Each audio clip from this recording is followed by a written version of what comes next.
welcome back to Inside the Seller Studio. We are continuing up with our top 5 things we wish we had known before we started selling on eBay. And today we're going to talk about places to source.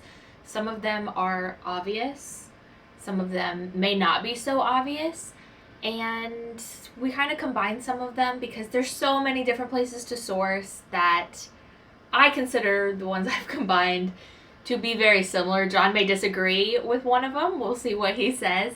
The first and most, our favorite, I guess, is going to be garage sales, and I've also lumped estate sales in here as well. So garage sales / estate sales. They can be kind of intimidating to go to garage sales because they're all run so differently. Some people price everything. Some people price nothing. Some people don't give you a direct price when you ask for a price. Some people price the obvious expensive items very high, and so you always have to look for those hidden gems. Estate sales run through the weekend here. They usually start on Thursday and run through Saturday, though there's 1 or 2 that run through Sunday. Right? Is there one? It doesn't seem like it. It very rarely, and they always start full price, and then they go 25% off, 50% off. Some go 75, some stop at 50. What do you want to touch on garage sales and estate sales? Am I going fast? No, I mean, so garage sales, the one thing I will point out is when they're talking about pricing, sometimes it's better to buy each item one by one, and sometimes it's better to get it in a pile, a bulk lot. I do enjoy the individuals who have went to Walmart and bought their garage sale pricing kit, and everything is like $7.50 because that's one of the stickers that's in there. Because I don't want to pay $7.50 for anything because I don't want to carry change, but I do think it's funny that it's $7.50. But then, they'll have another item that, I didn't get to pricing that. What do you think? I don't want to tell you what I want to pay for your stuff. I want you to tell me what you want for it. So garage sales, in that aspect, can be daunting, especially when you're negotiating. There are lots of people that I've seen go to garage sales and they just pay whatever because they don't like negotiating. They don't like haggling. But then there are others that's where they think they make the most money is at the garage sale by haggling, by going straight to the bottom of the number and then working their way up. So garage sales are interesting. Estate sales around here, most of them are family run. Or no, not family run. Company run, which we prefer family run ones because obviously you get a better price. You're not paying for someone. They're just trying to clean out the house or wherever. Sometimes you can get stuff over on the company ran ones, but they have so many loyal, retirees that can go on Thursday and Friday. We both have 9-to-5 jobs. We don't get to do that. By going on Saturday, you're just cleaning up and taking most of the time just the junk that nobody else wanted. Occasionally, you will catch someone slipping, but it's not very often.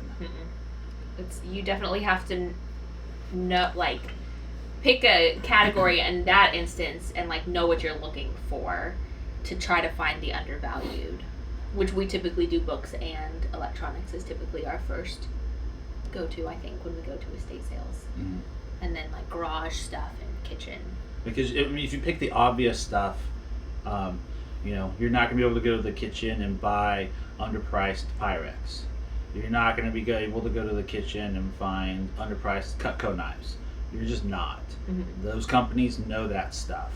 So they may just see a VCR as a $5 paperweight or a surround sound system or books. Oh, books, there's so many of them, just $1 a piece. Who cares?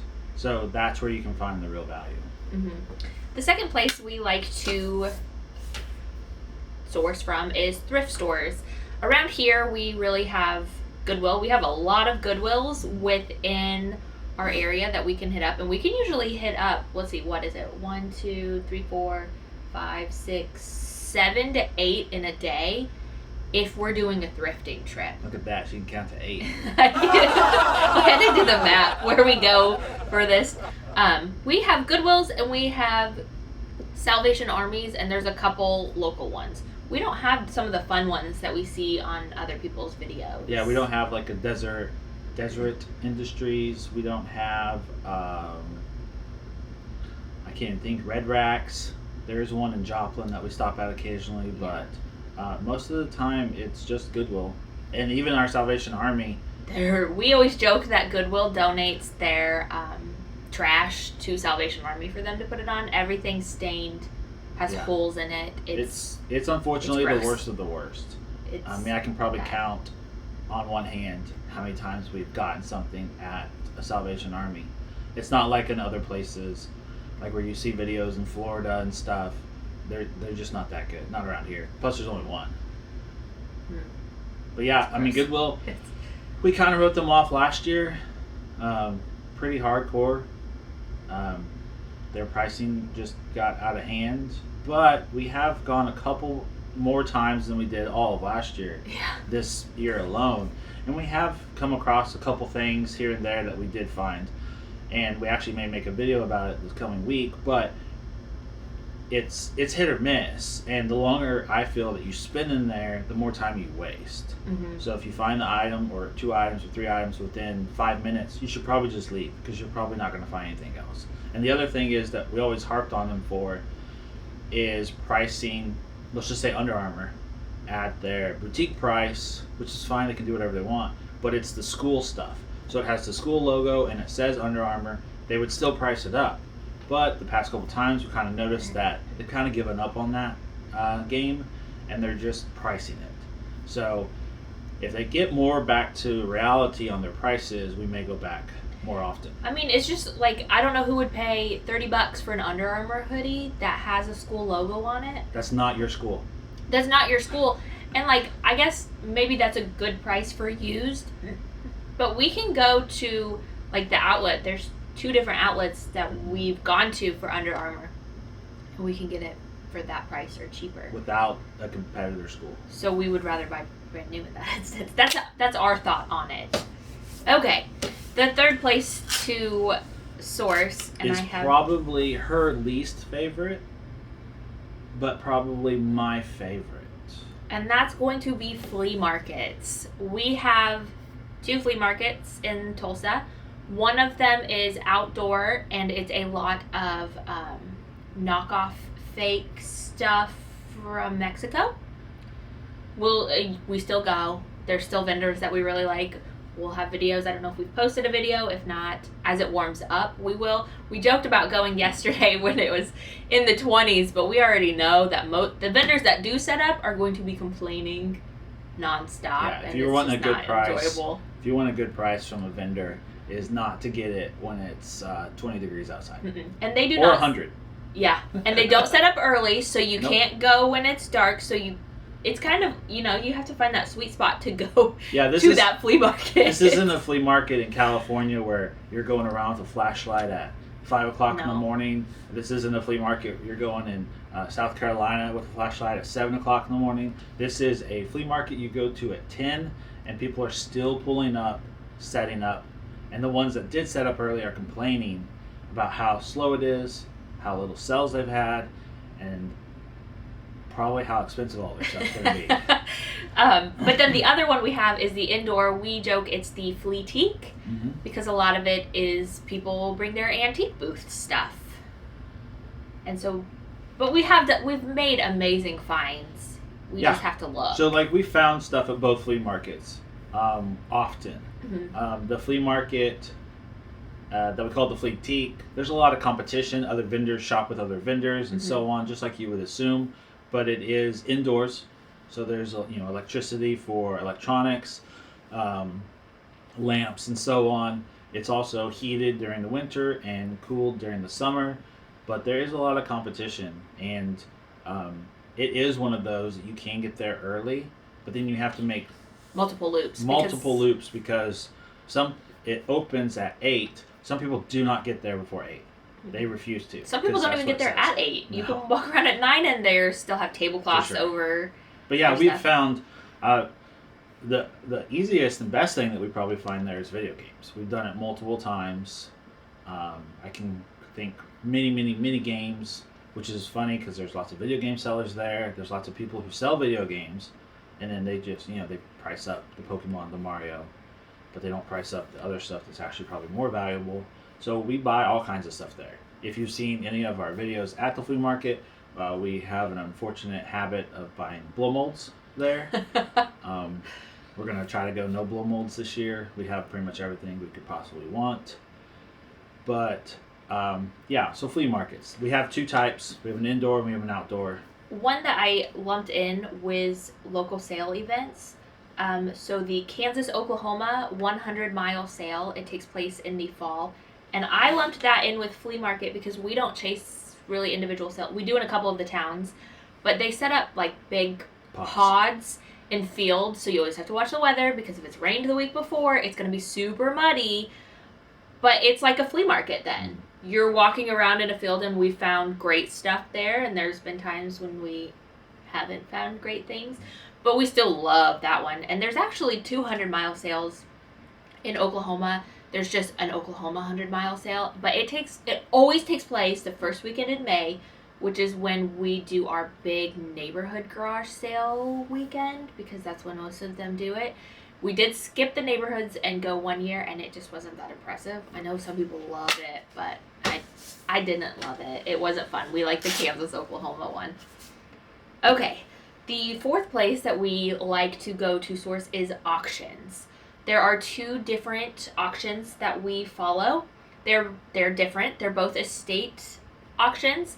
We'll go with the first one that we just came across. I think this will be year 3 of us going.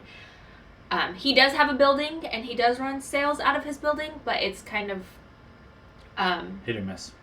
Yeah, and we really like. That's a really nice way of putting it. It's mostly miss. Really like when he does the estate sale auctions at on site. Yeah, on site. Those are really fun. He's very talented that he picks the hottest day of the summer to do it when there's not a cloud in the sky. So it's we have to take air conditioning breaks in the car, and it's hours of standing in the heat. Because he sells every last little thing. He sells every screwdriver, every wrench, every socket. He sells it all. He doesn't care. So pricing is great. Yeah, I mean, you can get a lot of great stuff, especially if you're looking for something specific. But we do enjoy we've gone to others too, but we do enjoy the on-site estate auction a lot. Those are really fun. Auctions are kind of intimidating. I mean, I still get intimidated for bidding. They are all run differently. All the auctioneers talk differently. So you just hope, like when you first go, you hope that something that you want isn't coming up first. So you can see how the crowd's bidding, what their starting price is, and what their bidding increments are. The second place that we go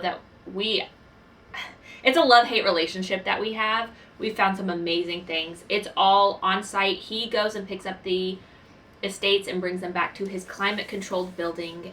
All the chairs are spaced out nice and neat. There's a kitchen. They sell snacks. Did I say it's climate controlled, so it's always comfortable. But like he always starts at $5. That's the house bid. So the cheapest you are getting something is $10 because he does mostly $5 increments. You're not getting anything for cheaper than $10. And there's also some ghost bidding, so sometimes you got to be prepared to, when you put your hand up, you could spend $15 more than what you are bidding on. We still really love it. And we've bought a lot of stuff there. We've gotten really lucky. We've got a lot of really nice buys. But just like everywhere else, you just get lucky. It's just a hit or miss. But we don't go as often as we used to. It's a long drive. And usually we would come home with one great thing that we really wanted and a bunch of weird stuff that he sold us on while he was up at the podium. Yes. I mean, really. Which is something that I have. You have to know your stuff. We depend on pictures for his auction. One, to get us to make the drive all the way out there. But our internet on our phones is terrible. As soon as we walk in the building, we cannot look anything up. We cannot rely on that. So we have to do all of our research before we get there to know the price range. And then we have to preview everything and really go through it because he's not always honest about what he's selling. So we have to know what we saw, what condition we saw it in, so we can bid. For sure. Okay, and the last one is going to be like places online to source. So we do a lot, we try to do a lot of Facebook Marketplace, buy things off Facebook Marketplace. There are a lot of people in our area that buy pallets online. During the pandemic, we were forced to do bulk, BULQ. I don't think we lost money, but it's definitely not something that we continued doing. Did we lose money? I mean, I know we tracked it. We sure didn't. We just didn't make a lot. But during the pandemic, you didn't have a lot to go, and we weren't sitting on just piles and piles and piles of inventory to sell, so it was really hard to come by stuff.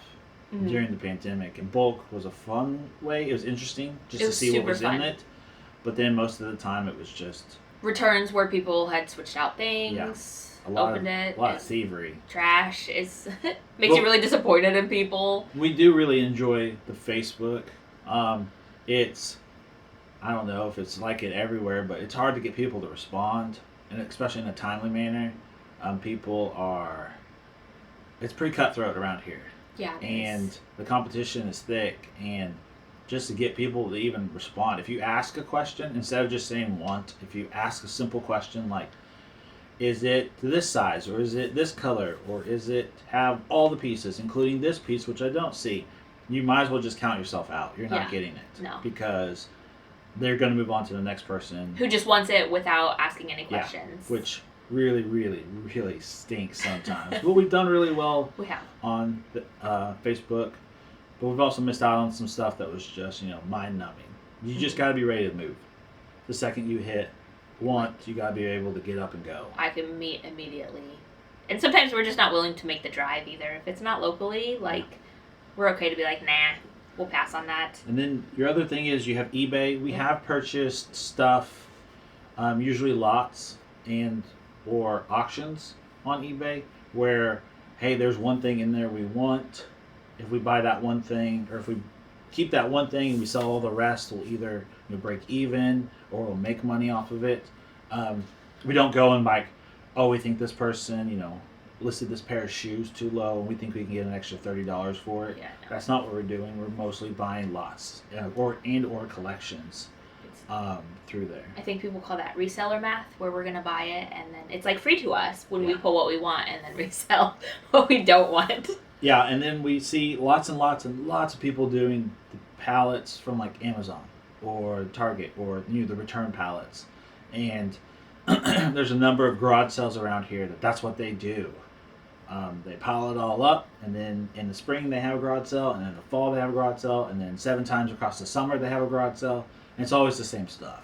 They're getting tools from Home Depot or Lowe's, Amazon returns, which that could be anything, because Amazon just sells everything, so it could be literally anything. Online, local, we try to mostly just stick with Facebook. That's the best. It's the easiest. A long time ago it was Craigslist, but I remember the last time I typed in Craigslist. Oh, I still look on Craigslist. Of course you do. Not that I would want to meet someone on Craigslist. I mean, I guess if you were with me, I would. But yeah, because you never know. Someone may still not do, Facebook, so they only want to list on Craigslist. That's true. So those are our 5 ways that we source to get stuff for our eBay business. But by far, our number one way, and will probably always be our number one way, is garage sales. Mm-hmm. It does take a lot of time. It is a lot of misses, but when you do hit, they are really, really profitable, and they're really, really good. And it's fun. You never know what you're going to find. And you find, often not, more stuff for yourself. Which we're going to not do this year. We're going to try. We're going to try really hard. Mm-hmm. But yeah, this is our top 5 places to source. Wish we would have known this when we began reselling. And actually, I want to throw in a bonus one. For local, there are lots of mom and pop shops. Not just thrift stores, but toy stores, or comic book stores, or video game stores, or antique malls, which are just those booths set up in a big empty building. From time to time, we have done well at those. So those are also a good place that if you're really struggling to find things or places to go, especially during the winter, which most of us are in, those are good places to try. Mm-hmm. And we're really bad. If we find something one time that was semi-decent, we will still keep going back to the place. Yeah, most likely. You just never know. Yeah, you never know. But yeah, that's it for today. Thank you for joining us, and then tune in for next week's video. Have a great day.